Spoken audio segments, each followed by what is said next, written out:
there's been a conversation that I've been thinking about this morning that I hope will be helpful to you as you watch this video. Over the weekend, my brother and I were talking about leadership lessons that we've learned in our careers.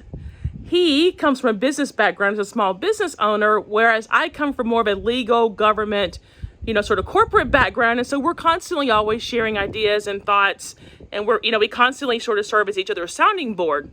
But this weekend, what surprised us in our conversation was we found incredible commonality amongst a leadership lesson that was very important to both of us.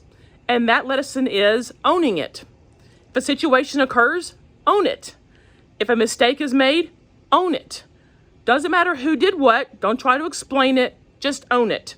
And so as he and I were talking, I mentioned to him something I do with my lobbying clients now, but in my last role, I recall an incident occurred with my CEO, and I knew she was going to bring it up in our next one-on-one, so I put it at the top of our agenda.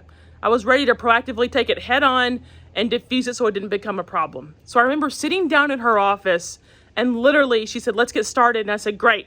Listen, I know you're aware that this has happened. Please know that I own it. I will fix it and address it, and it won't happen again." And she looked at me and said, "Okay, as long as you're aware and you're on top of it, let's move on." Sometimes acknowledgement is all it takes. It doesn't matter who did what. It doesn't matter what happened. Your boss doesn't want the details. They want to know you're aware, you're handling it, and it won't happen again. So listen, as you go about your day-to-day or even this week, think about that.